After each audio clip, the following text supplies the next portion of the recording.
Welcome, Rae, to Be the Glitter, where we talk about tough topics with giggles and we leave inspiration that sticks. Thank you very much.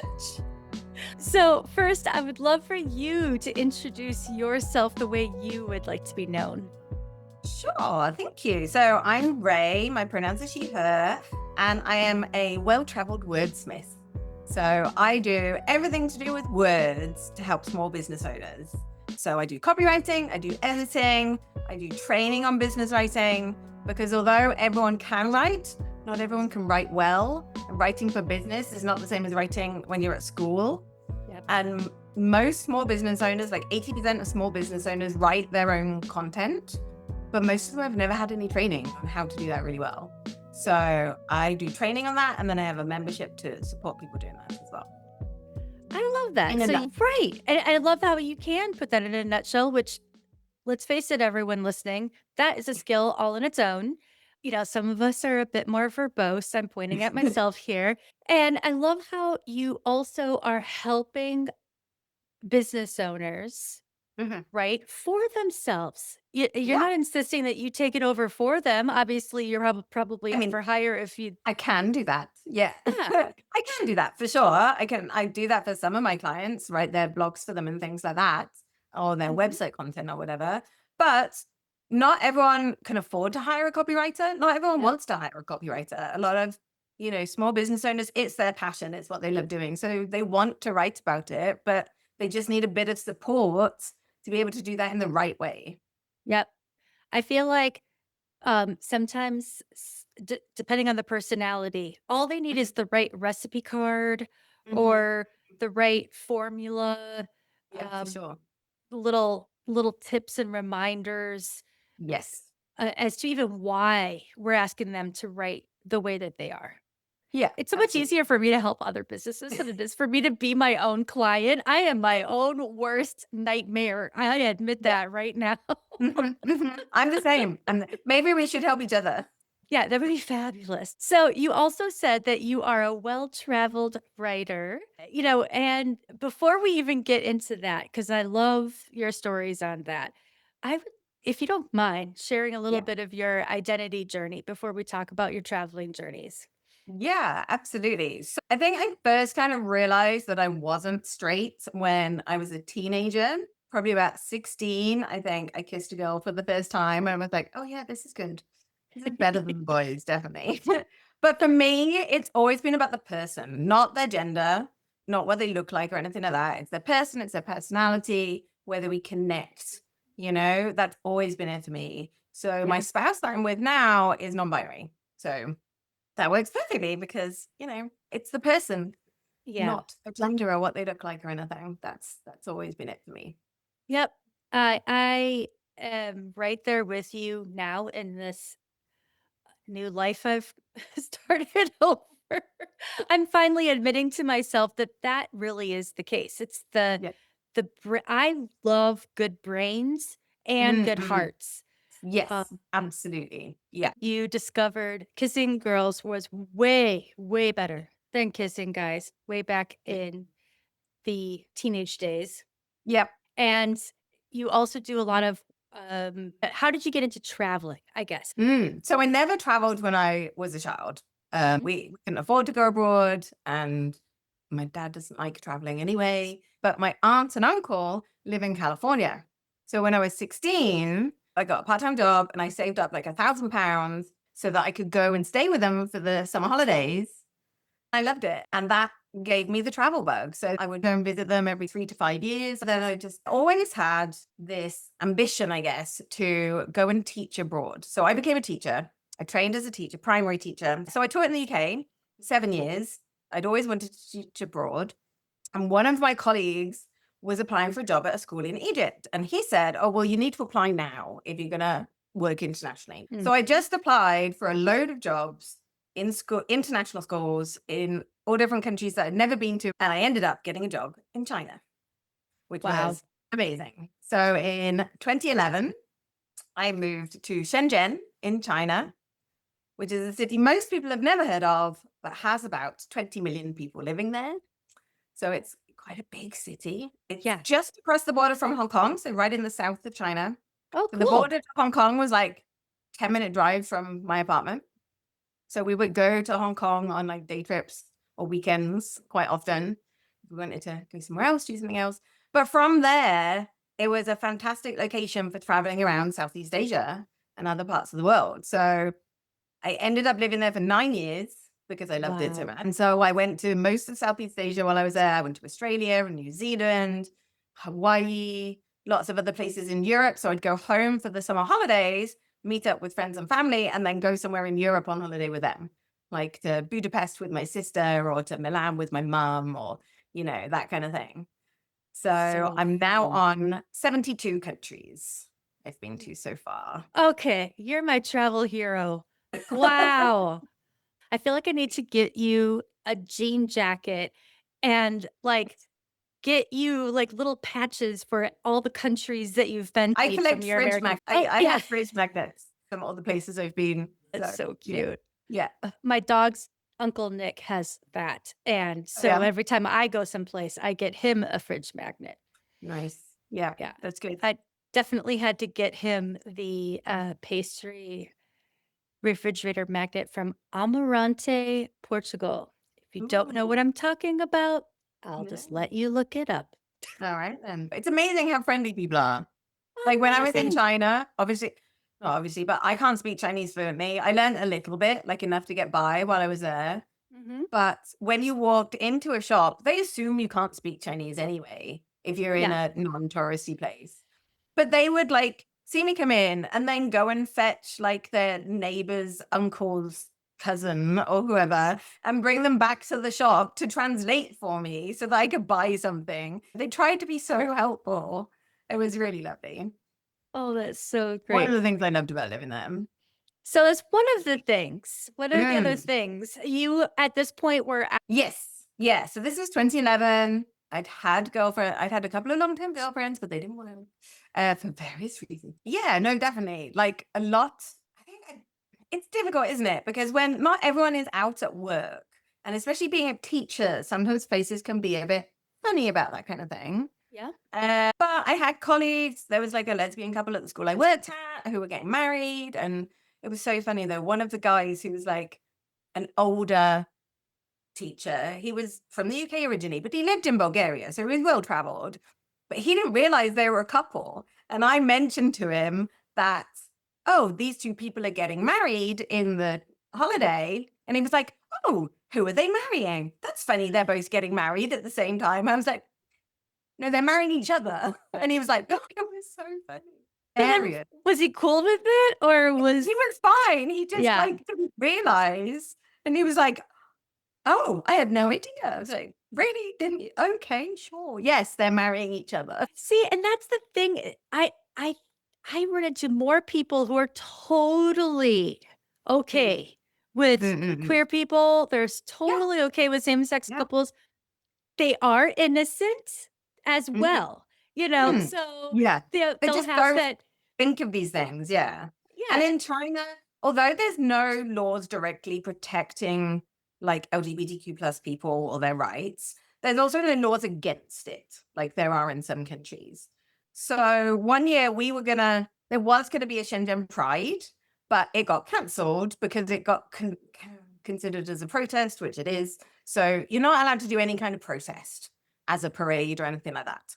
So it got cancelled. So then me and my friends organized our own pride in the little area we lived in Shenzhen, and we did like a little bar crawl with all the bars involved. We had like maybe 100 people all dressed up, rainbows everywhere, and it was aw. fantastic. Such good fun. So See, we got and no I don't think hassle. people think of China. I went to Hong Kong Pride the like first year I was there, like 2012, I think, Hong Kong Pride.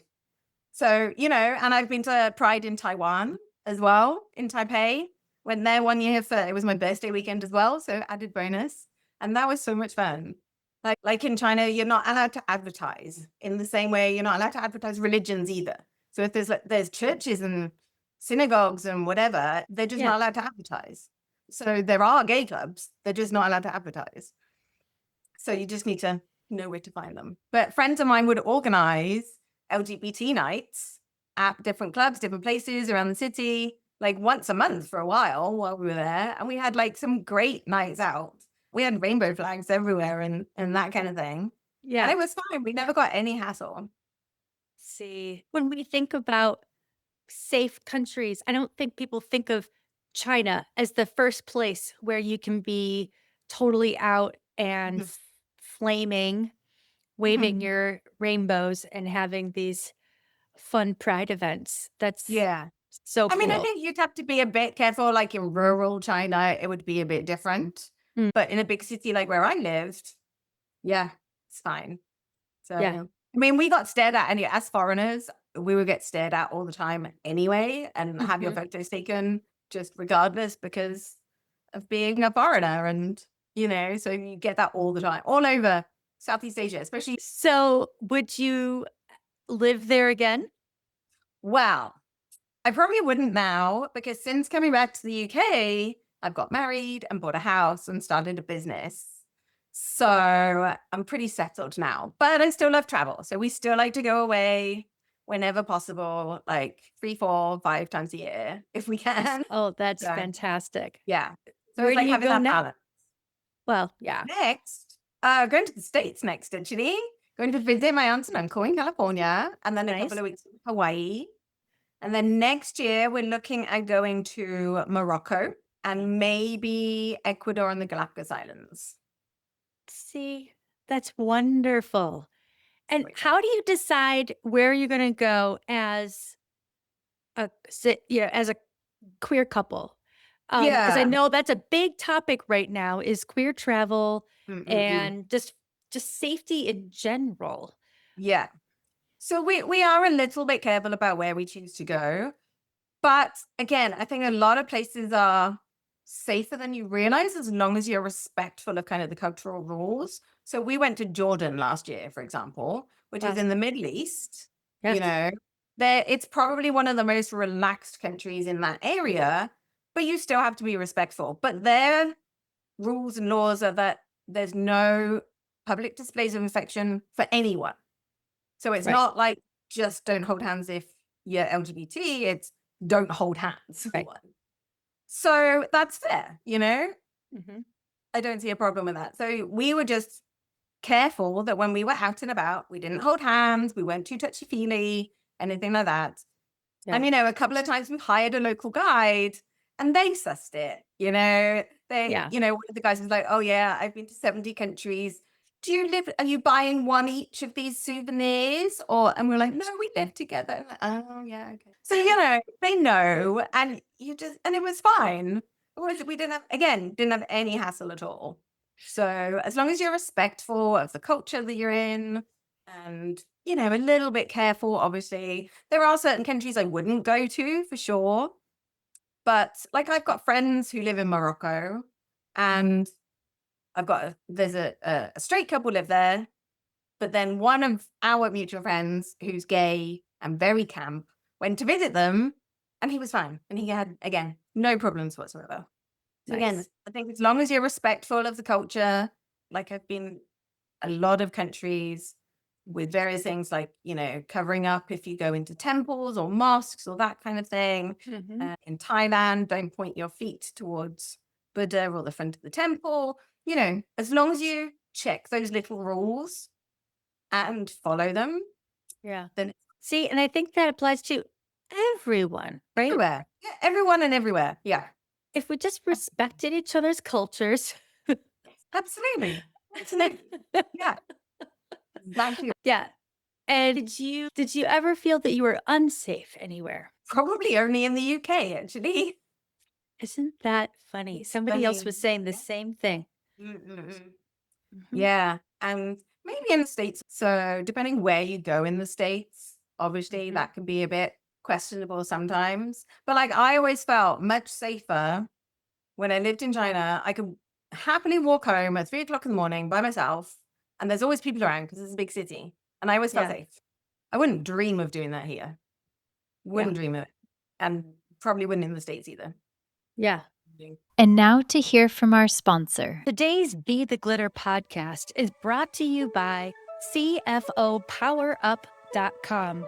by Eliana Bogdanova. She's on a mission to help women in business turn money confusion into money power with clarity, confidence, and zero shame. After 15 years in corporate finance, she saw how many brilliant women were building incredible businesses, yet still felt lost or intimidated when it came to their numbers. That ends now. Through her step-by-step approach, she teaches female founders to understand, manage, and love their finances so they can make confident decisions, pay themselves proudly, and grow businesses that give them freedom, not stress. Book your free 30-minute judgment-free numbers meeting with Eliana today. The link is in the description. So I think we as writers, this is a little tangent off of the safety thing.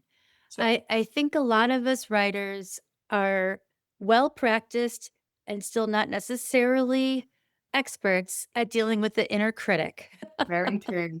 Very true. And that inner critic is always the voice that is coming from fear.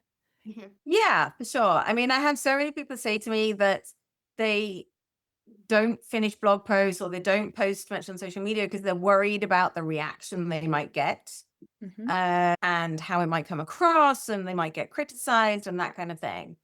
And so I tell them that, I've been posting every day on LinkedIn and Facebook and Instagram for the last year and a half about that every single day. And I have had one negative comment in that whole time. And it was a post I put out about the language you use. And this is something I do talks on as well, and how important it is that we think about the language we use and the impact it has on other people. And I did the post about using the term foreigner, not expat, because the term expat is only used for people who are white, Western, and affluent. If you think about what an expat is, it's a person who has moved to another country, normally for a job, that kind of thing, and they're living there, which is what I did when I moved to China. Yep. When it's someone coming the other way and moving to the UK or America or wherever, we don't normally call them expats, but why not?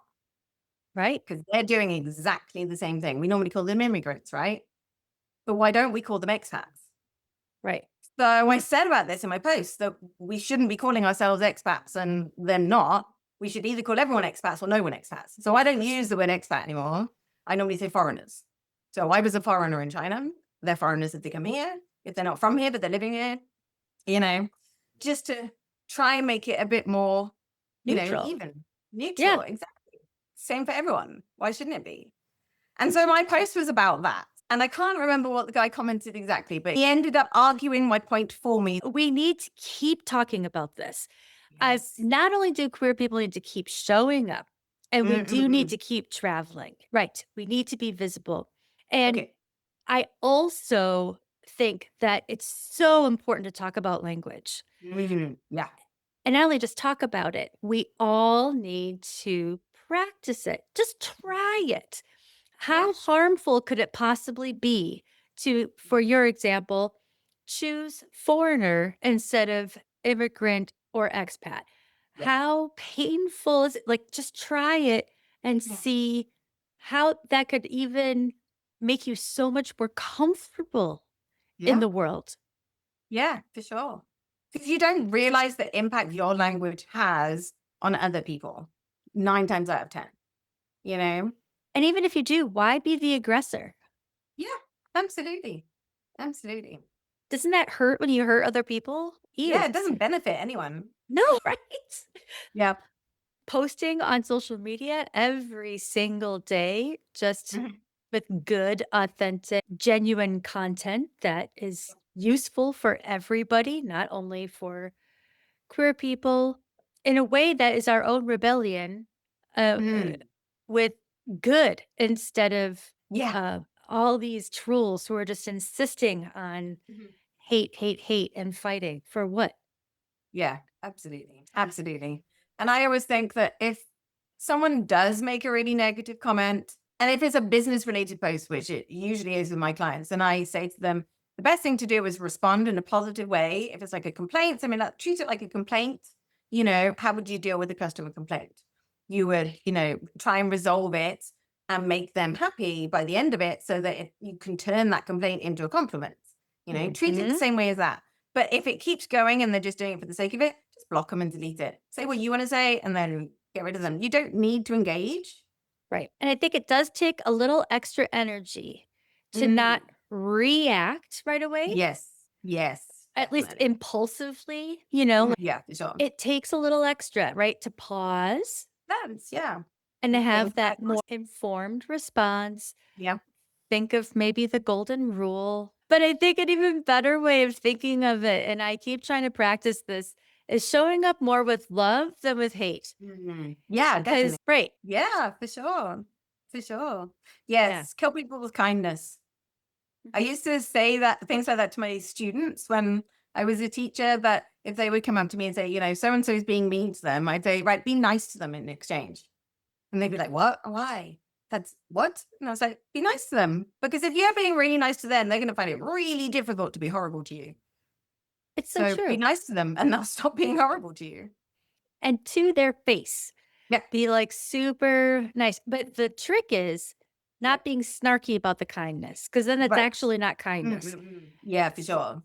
and it takes loving yourself enough to be kind to Mm. somebody else, Yeah. and that's the tricky part for That is almost that everybody. Yeah, for sure. For sure, for sure. You gotta try and remember to speak to yourself as if you were speaking to your best friend. Like, what would you say if it was the other way around and it was your best friend? What would you say to them? Yep, yeah, that's that's hard, but it takes practice, and then once you keep practicing, it gets better, it gets easier. Absolutely. Yeah, you gotta practice these things for sure. So I think a part of that is just another way of creating safe space. Mhm. So how are you I mean, you're obviously creating that safe space for your clients to Mhm. invite them in to, deal with their inner critic and learn the tools to write their own copy. They can do it. There's a lot of nurturing there. Yeah. How does that carry outside of your career? Outside of my career.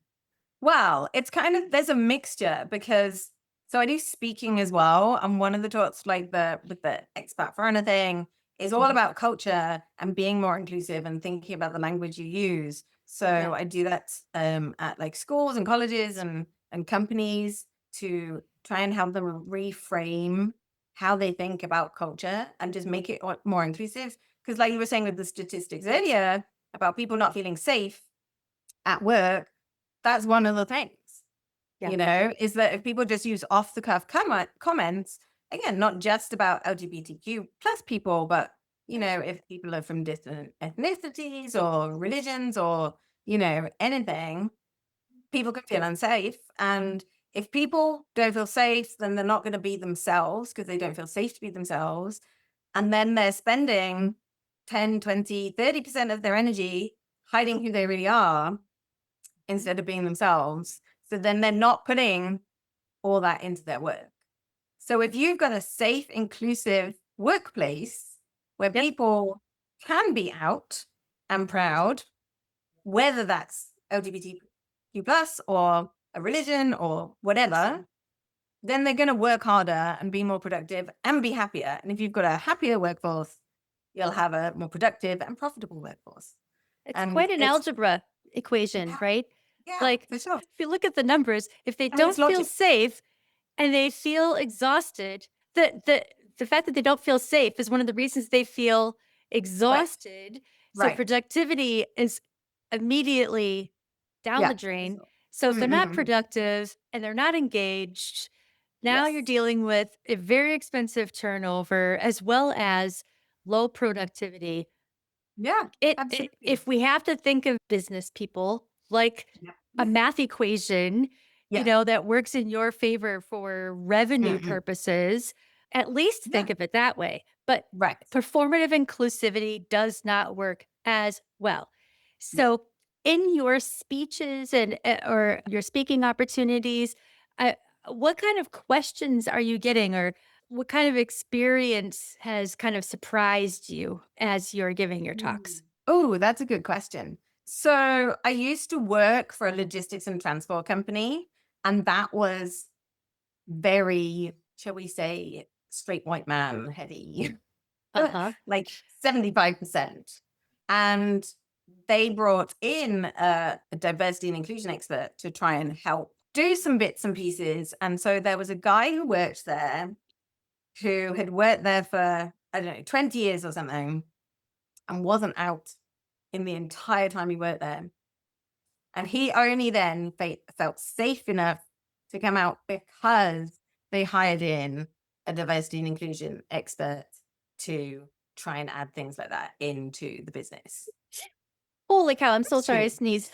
Right. God bless you. That came out of nowhere. So, Wow. stuff like that is amazing, but it's kind of sad that he felt he couldn't be out that entire time. And he was married and everything, but he would call his husband his wife to people. That's how not out he was, So, Wow.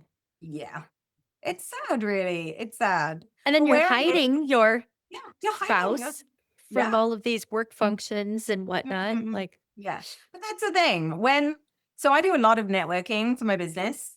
And again, it's one of the things I talk about as well is that if you're queer, you have to come out over and over and over again. yep. Like every time you meet someone new, and not everyone does meet lots of new people, but because I do a lot of networking, I meet a lot of new people all the time. And Yep. so every time I have to choose, am I going to come out to this person? Is it safe? Is it the right situation? Is that going to lead into a whole other conversation, and detract from the business side of things that we're actually talking about? And there's so many things. And it's like that split second decision you have to make as to, okay, the person has said husband, am I going to correct them and say, no, actually spouse or not? Yeah. And so I've got like a little progress pride flag pin I badge love that. I quite often wear. And I don't wear it all the time. I feel like maybe I should wear it all the time, but sometimes I'm just like, oh, I just don't want the extra stress and pressure of having to explain it again, because It I've had takes some people say, energy. "Oh, what? It does take energy. It does take energy for sure." But Yeah. then other times I've worn it and I've got such a brilliant response from people. And it's Yeah. so I've worn it out, and like the mayor of Milton Keynes, I know him now, and he's like, "Oh, I've got one of those. I'd love to get you a pin badge." And he was we had Milton Keynes Pride in Nice. September, which is the biggest free Pride event in the UK. And it's every Love it. September. It's amazing. And it's sponsored by a load of companies like Santander Bank sponsors it, Red Bull Racing sponsors it, Volkswagen sponsors it. Like, it's got some big sponsors. That's And awesome. do you know the band Girls Aloud? Yeah. Yeah. So the Nadine from Girls Aloud was the headline act. Oh my gosh, that's so cool. Yeah. So, and there's a community tent as well. And do you ever watch Married at First Sight? No. Okay. So you need to look it up. Married It's at okay. First Sight, Ella Morgan. She was the first trans woman, or trans person even, but she's a trans woman, to ever be on this show. Oh. And she was there, and there was like a Q&A with her, and I got to meet her. So that was Oh, cool. like a fantastic event. So on the non-work side of things, we have stuff like that. And we have like a local group called Q Alliance, which is really trying to like raise the profile and like they organize events every week and stuff like that. So, it's our city is quite inclusive, and there is an aim from like the mayor and some councillors and that we want to be the most inclusive city in the country, See, which I love. that's Like, how is fantastic. that? Yeah. Yeah. Yeah. And why? There's a benefit to it. There's a benefit to it. It benefits everyone. Imagine Everyone how much feels safe. safer. Yeah. Right. Everyone feels safer. Everyone feels included. Everyone can be themselves, whether they're out and about or at home or at work or whatever. So as we said, that leads to happier people. It leads to more productive people, better economy, everything.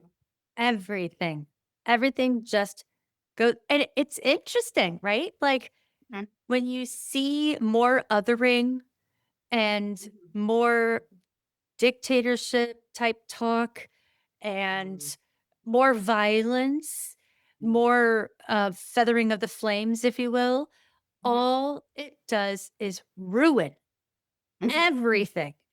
It's not good for the economy. It's not good for any business. It's not good for anybody's mental health. It's not good for their physical health. So that all gets expensive. If that's the Yeah. only language anybody wants to listen to, Right. it's too expensive to be hateful and violent. Mhm. And, you know, if we can remember in Animal Farm from George Orwell, absolute Mm, power corrupts absolutely. it does indeed. Yeah. So if we can just, oh, like turn our attention and our Mhm. hearts to love instead of hate Yeah. and find the bravery to Mhm. listen to our compassionate side of our brain and show up. If you can't do it by yourself, find your safe people. Right. There's so many of us queer people, there's so many BIPOC people, there's Yeah. so many people who get around on wheelchairs or, Mhm. you know, have some kind of other ability Mhm. that they feel like they need to be safe as well. And Absolutely. we all love helping each other out, don't we? Yeah. Yeah, for sure. Yeah, And like kindness costs nothing, you know? it really doesn't. Really doesn't. No. So why not be kind? You can be Yeah. anything, be kind. So lovely. So, what advice do you have for allies? Ooh, for allies. That's a good question. I actually was speaking to one of my friends about this the other day. So things like thinking about the language you use. Don't Mhm. assume that someone is straight. That is a key thing. Like, Yeah. if anything, assume the other way. Because if they are queer, that would be amazing. People always assume the wrong way, you know, and then Yeah. apologize. And you're like, oh no, actually. And they're like, oh, I'm sorry. It's fine. And yeah, so just think about your language you use. Try not to get people to out themselves if they don't want to by asking about things like that. But, you know, Mhm. and rephrasing questions. This is another thing I talk about, rephrasing questions. Instead of saying, like, why do you work with LGBTQ business owners? Or, you know, why do you wear that? Do you have to wear that? Or, you know, those kind of questions where it's like, why do you do this? Why do you do that? It sounds so accusatory already. Yeah, exactly. Instead of saying it like that, say, okay, what can I do to help you and the community you work with? Hmm? And just rephrase it. So instead of it being, like you said, accusatory and it's like, why are you doing this? Why are you doing that? Tell me everything. Yep. Okay, what can I do to help you instead? Hmm. And compliments go a long way. Right. Like, instead of Yeah. asking, why are you wearing that? Say, oh, I love Oh, your it's style. amazing. Yeah, absolutely. Absolutely. Yeah. Just again and again, just being kind and just thinking about the language you're using and how you're phrasing things. Don't Yeah. assume things. Don't assume Right. people are straight. Don't assume people are Christian. Don't assume people aren't, you know, whatever. Hmm. Yeah. That's just good relationship advice in general. Yes. Like, not just with public, but like with your own partner. It's like, you know, unspoken expectations are usually the Mhm. root of most fights. That's true. It's true. Yeah. So true. Don't make assumptions about anything. Always ask. Always. Clear communication goes right Yes. back around to copywriting. Like, Yeah, absolutely. It's all about the communicating. Yeah. so, who deserves some gratitude? My spouse, I have to be internally grateful to because they're amazing. And I wouldn't still be in the UK if it weren't for them. I hadn't intended to come back to the UK. And then we met and they made me stay in the UK. Oh, I love that. So, how can we help you? What do you need from us? Oh, so if you are a small business owner who needs help with their writing, come and see me. Basically, I want to help you. I want to help small business owners, especially LGBTQ plus business owners who just need a bit of help and support with their writing, either through training or through my membership or for me doing it for you. Whatever help you need. That's what I want to do. I love it. And you've got the perfect background, like both a teacher and a writer and an editor and a speaker, all well traveled. You understand all the cultures. You're fabulous. I always like making new friends. So, you know, if you want to, even if you don't need anything, help with your writing, connect with me on LinkedIn or Facebook or Instagram and say hi. That's fine. That's fabulous. Have you got any hints and tips or places I haven't been yet to go to traveling? Then I always welcome ideas. I bet. Yeah. There's so many more countries yet to go. So many more. I know. I'm not even halfway yet. I want to get to 100. That's my aim, is to get to 100. But I'm doing a series on social at the moment. At the moment, it's been going for like nearly a year. Where in the World Wednesdays. So I'm sharing pictures and a little bit about each of the places I've been in alphabetical order. Oh my God. So if you want to see where I just look back through my social posts every Wednesday. Okay. I will definitely do that. Thank you so much for making the world a better place, Rae. Oh, thank you. Thank you for inviting me on your podcast. This has been lovely. It's been so nice well, talking to you. Thank you so much. I hope that people feel inspired and that they got some giggles out of some of your stories. Thank you so much. It's been so lovely speaking with you.